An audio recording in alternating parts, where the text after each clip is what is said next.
تبدأ القصة وجيتو بيقول إنه مختارش يكون مستخدم جوجيتسو وإن استخدام اللعنات حاجة هو ما بيحبش يعملها. تنتقل في اللحظة دي للوري وميمي وهما بيستكشفوا بيت قديم اللعنة اللي فيه بتحبسهم، وبيجي جوجو وجيتو ينقذوه. بيطلب من الاتنين حماية بنت اسمها ريكو.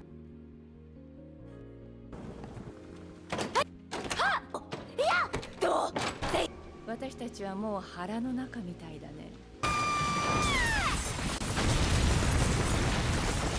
歌姫そのせいでかかれ。混ざるのがいいぜ。 طبعا ريكو ما بيعجبهاش الكلام ده وبتبقى عايزة تروح مدرستها وتعيش حياتها عادي، وبيروحوا معاها وبيحموها من هجوم على المدرسة هي والخادمة بتاعتها كوري. جوجو بينتصر عليهم طبعا بكل سهولة. こっちは無限式反転。 بيقضوا كلهم الوقت على البحر قبل ما يروحوا المدرسة، وبيبقى جوجو مركز جدا في حمايته. أول ما بيوصلوا بيهجم قاتل مأجور اسمه توجي على جوجو، وبيدور ما بينهم قتال كبير بيبين فيه توجي إنه قوي جدا حتى بدون سحر الجوجيتسو، وبيخترق دفاعات جوجو وبيقضي عليه. بيحاول جوجو المقاومة ولكن بدون جدوى. في اللحظة دي بيوصل توجي وبيقضي على ريتش، وبيتصدم جيتو لأنه ما تخيلش إن جوجو ممكن يهزم. بيقرر جيتو إن لازم يقضي على توجي.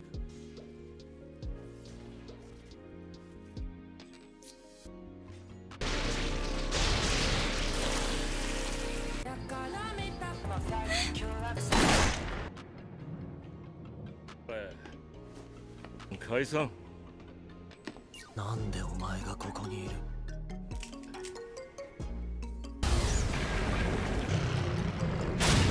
بيحارب جيتو باستخدام اللعنات بتاعته، بس رد فعل توجي بيكون أسرع منه. بيحاول يوقفه ولكن دون جدوى، وبينتصر توجي في الآخر. بيخرج بره بجثة ريكو وبيفاجأ إن جوجو لسه عايش وشكله بقى أقوى بكتير من الأول، وبيبقى طور التقنية بتاعته لحد لا يتخيله توجي. بيحاول توجي إنه يواجهه ولكن بينجح جوجو إنه يصيبه بالتقنية الحمراء وينهيه، وبيطلب توجو منه إنه يحمي ابنه قبل ما يموت.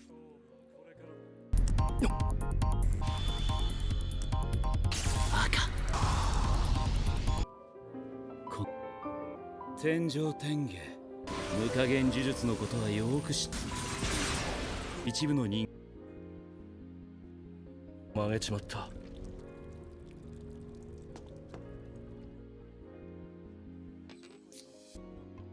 في الفترة دي بينعزل جيتو وبيفكر في قرارات مختلفة، وفي مهمة ليه بيلاقي بنتين من مستخدمي الجوجيتسو محبوسين من مجموعة من البشر. بينقذهم جيتو وبيقضي على كل الموجودين. هنا بيطلع أمر بإعدام جيتو وجوجو بيعترض عليه. بيحاول يعقله ولكن بدون جدوى. بيسيطر جيتو على مجموعة النجمة الساطعة، وبيقرر جوجو إنه يساعد ميجامي ابن توجي.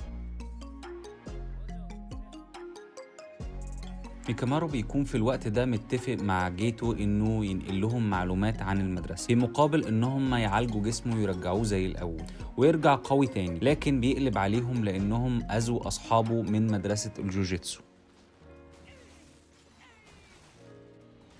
逃げたか。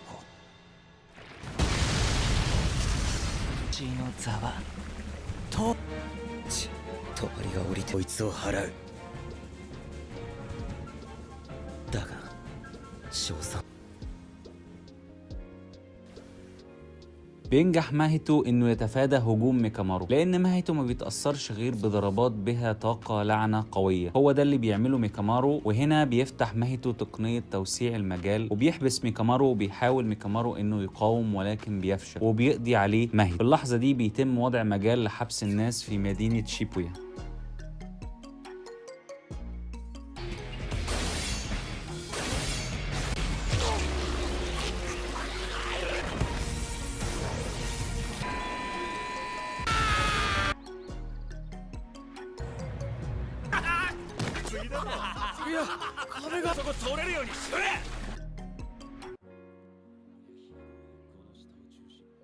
بيوصل جوجو بيروح المحطة وبيلاقي ناس كتير محبوسة. في نفس الوقت بيكون يوجي بيحاول ان هو ينقذ اكبر عدد من الناس بان هو يهزم اللعنات الموجودة في المحطة، اولهم لعنة الجراد، عشان يشيل المجان اللي على شيبويا. بيواجه جوجو جماعة اللعنات وبيحاولوا يعطلوه لحد ما يوصل جيتو بمجال السجن.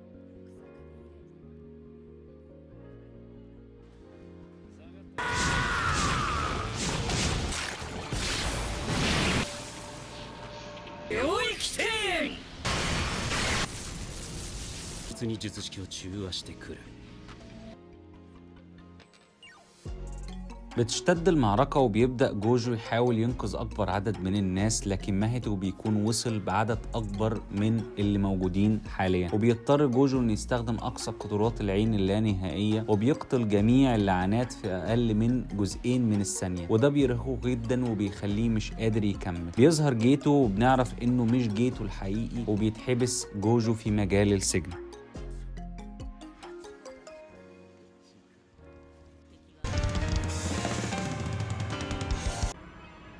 心配しなくても変なところで気を使うね。 تظهر لعنة ميكامارو وبيساعد بيها يوجي وبيبلغوا إن جوجو اتسجن. بيحاول جوجو يصحي روح جيتو وبينجح لحظيا، ولكن بيتسجن قبل ما يكمل. بيبلغ يوجي باقي أعضاء المدرسة إن جوجو اتسجن وبيجمعهم في مكان واحد.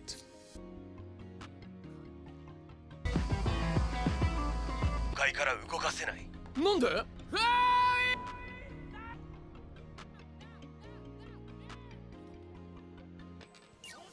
بيبدأ أعضاء المدرسة يحاربوا مستخدمي اللعنات، ولكنهم بيلاحظوا إن الحفيد والعجوز بيعملوا طقوس معينة. بينتظر ميجامي ويوجي وبيلغوا أول مجال حابس الناس.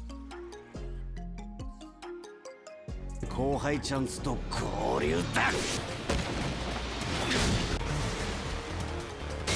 元気元気超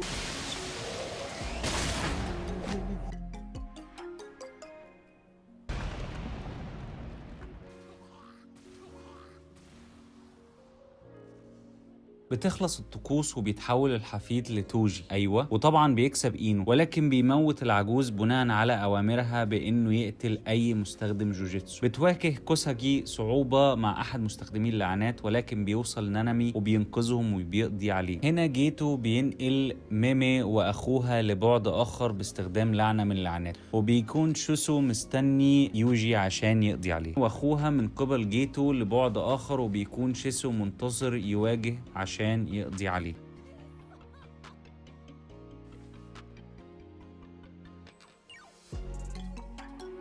بيحارب تشوسو يوجي وبيكون عايز ينتقم منه لانه بيعتقد ان يوجي هو اللي قتل اخوه. بيحاول يوجي يواجهه بمساعدة ميكامارو، وبيبتكروا خطة لاستخدام المية عشان يأثر على اسلوبه في تقنيات الدم. بيصاب يوجي من هجوم تشيسوي وبيقع على الارض. في اللحظة دي ذكريات عن يوجي بتظهر فجأة في دماغ تشيسوي وبيقرر يسيبه يعيش.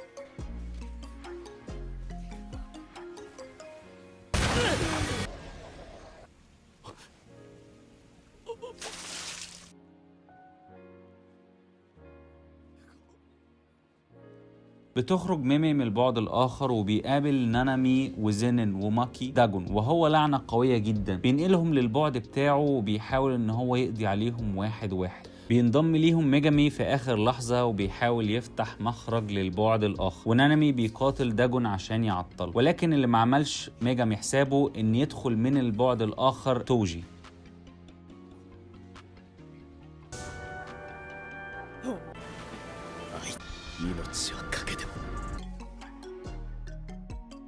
بياخد توجي سلاح ماكي وبيحارب داجون، وبيكون قتال من طرف واحد، وبيقضي توجي على داجون وبيخرجهم من المجال بتاعه، وبياخد ميجامي لمكان تاني عشان يقاتلوا لوحدهم. بيوصل جوجو وبيقضي على باقي اعضاء المدرسة بكل سهولة. بتحاول البنتين ان هم يصحوا سكونة، وبيقوم سكونة قاطع ايد جوجو، وبيخافوا كلهم من قوة سكونة ووجوده. بتحاول البنتين ان هم يأمروا سكونة ان هو يقتل جيتو المزيف، ولكنه بيقضي عليهم على الفور وبيحارب جوجو.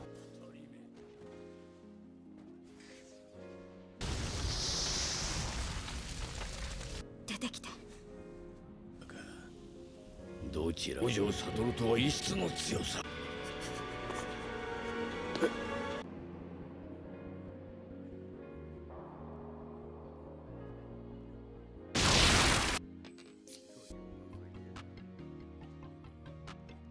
بيحارب ميجامي توجي، ولكن توجي بيكون اقوى منه حتى بدون قوة لعنة. بيحاول ميجامي ان هو يهرب منه ولكن ما بيقدرش. في اللحظة اللي بيكتشف فيها توجي ان ميجامي يبقى ابنه بيموت نفسه على الفور عشان يسيبه يعيش. وبنكمل الحرب اللي هتهدم مدينة شوبيا كلها ما بين سوكونا وجوجو. بيحاول مستخدمي الجوجيتسو ان هم يهربوا من الانفجار اللي ما بين الاتنين، ولكن سوكونا بيكون ليه رأي تاني وبيذنبهم لحد لما يقول يلا، وساعتها بيتحركوا. بيستخدم سوكونا لعنة النار ضد جوجو وبينتصر عليه، وبيظهر حليف تاني لسوكونا اسمه اوريمي.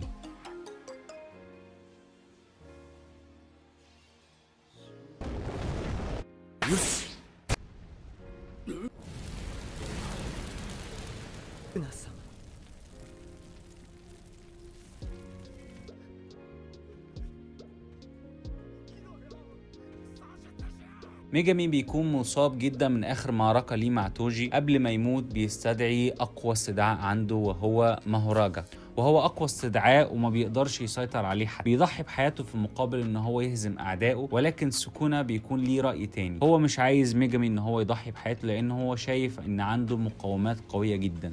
فبينتصر سوكونا على ماهوراجا، وهنا بيصحى يوجي وبيشوف كم الدمار اللي سوكونا عمله.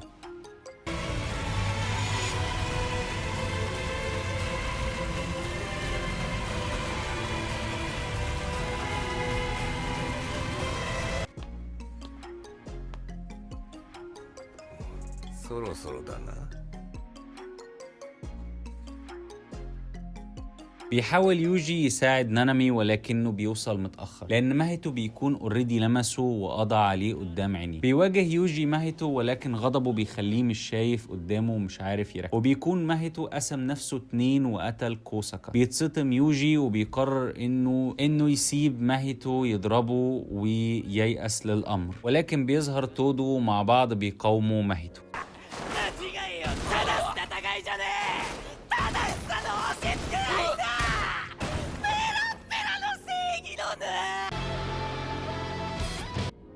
俺たちが生きている限り、死んでいった仲間たちが真に敗北することはない。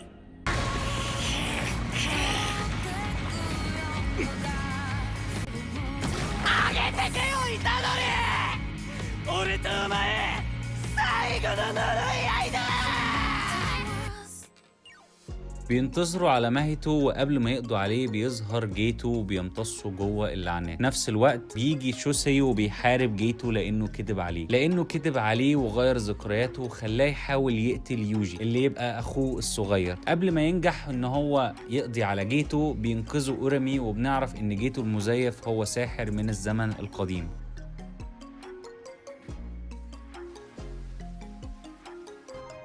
だからなんだ。光呪法下凪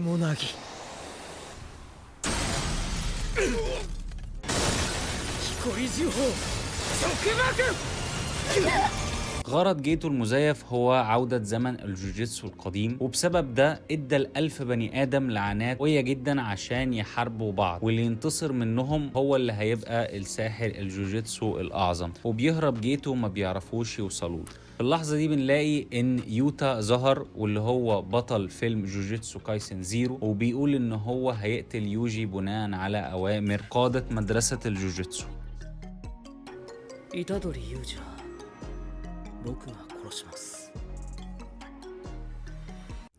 لو عجبك الفيديو دوس لايك واشترك في القناة، ولو عايزيني اعمل تلخيص لاي انمي تاني ياريت تكتب لي تحت في الكومنت. اشوفكم الفيديو الجاي على خير. كان معاكم علي متولي، شكرا ليكم.